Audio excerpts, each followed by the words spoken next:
The most influential evangelicals in America today is one who came to prominence not as a doer of good deeds so much, but more as a political hatchet man who worked in the Nixon White House and later, in the wake of Watergate, went on to serve time.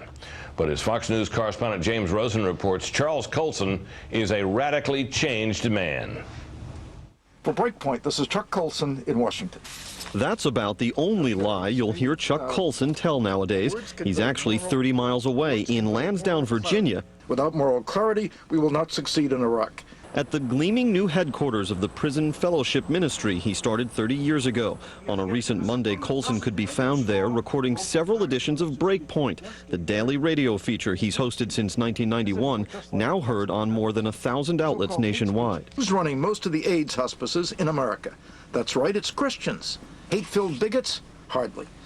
In reality, redefining Christian arguments as hate speech and bigotry is often an attempt to shame and silence us. A former Marine captain and hard-driving lawyer on Capitol Hill, Colson joined the Nixon White House as special counsel. In 1971, his staff grew from 1 aide to 20 as the president increasingly valued Colson's take-no-prisoners approach to politics. He'll do anything, Nixon marveled. I mean anything. So help me God. So help me God. Colson's chief task was to get Richard Nixon reelected by identifying and courting blue-collar workers, ethnics, and other voters later dubbed Reagan Democrats. But the poisonous atmosphere in Washington during the Vietnam War and his own zealous devotion to Nixon's cause led Colson to a moral abyss. He was a driving force behind the White House enemies list and the infamous Plumbers Group, and his role in smearing anti-war activist Daniel Ellsberg ultimately landed Colson in prison. It was the worst blow of my life to be indicted because I'd been so proud as a Marine officer and proud to serve my country and a flag-waving patriot, and I end up in a courtroom and it's the United States of America versus Charles W. Colson, and that was like a hot knife stabbing me. It was in the small town of Weston, Massachusetts, outside of Boston, on the night of August 12, 1973, that Colson, after visiting a friend who had recently converted to Christ, had his own epiphany. I started to drive out the driveway, and I only got about 100 yards before I had to pull over, and this ex-Marine captain and White House hatchet man and tough guy found I was crying so hard I couldn't drive any further, and spent probably a half an hour in his driveway that night, maybe an hour, talking to God for the first time seriously in my life. And that was the night my life was changed. Rather than fight his prosecution, Colson pleaded guilty, and once in prison, he found his true calling. I saw the world through the eyes of people who are disadvantaged and marginalized and rejected, the outcasts of society, the untouchables in American life.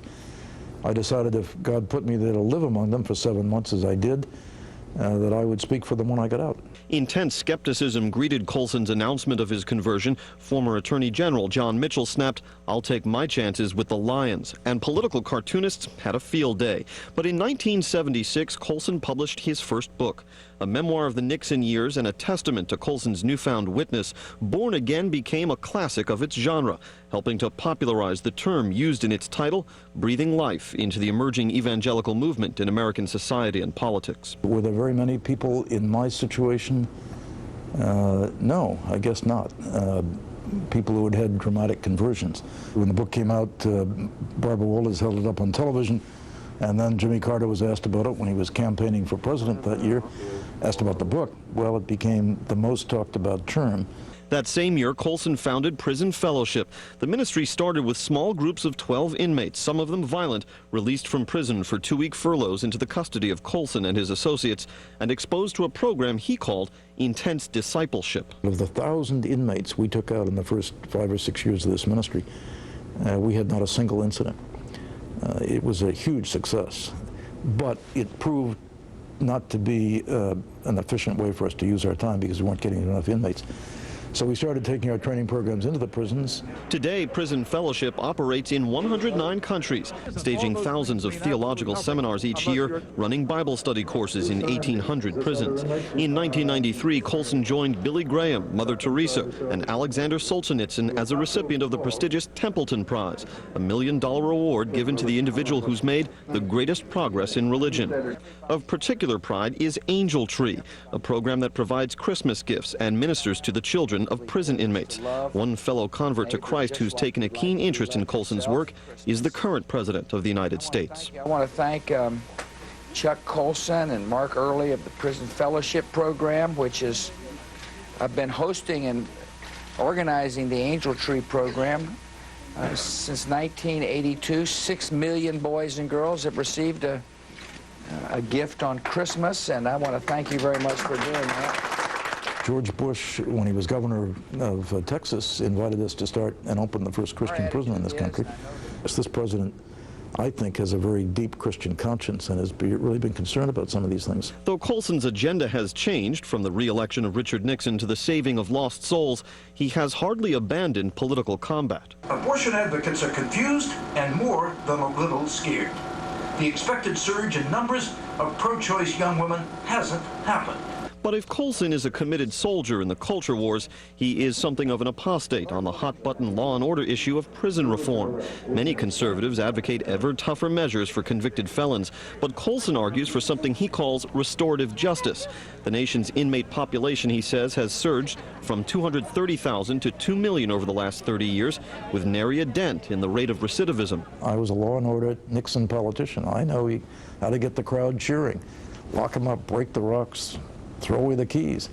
This is foolish. Non-dangerous offenders could be punished in other ways with half the cost to society and with some recognizable gains to society.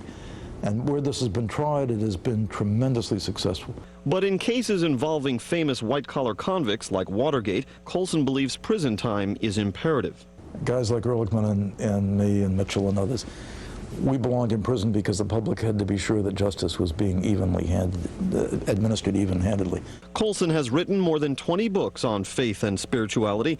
His latest, The Good Life, addresses those issues and also revisits Watergate. As well, Colson is the subject of a children's book and a new biography, neither of which he endorses. He says he worries about Christianity, his own and others, becoming less a way of life than a commodity. Yes, I really care about that deeply. I worry about the legacy I leave as a Christian witness. I mean, I don't want my witness impaired. And sometimes you realize there's a lot of commercialism that goes in with religion as well. And so there's been an awful lot of stuff I've been able to shut down, some things you can't. Now 74, the man who once let it be known he would run over his grandmother for Richard Nixon shows no signs of retiring from his missionary work. I don't slow down because I figure the purpose of my living is to try to glorify God. Any Christian should believe that. And if I have talents and gifts, I'm going to use them. When I think of what Christ has done for me, I have no choice. In Washington, James Rosen, Fox News.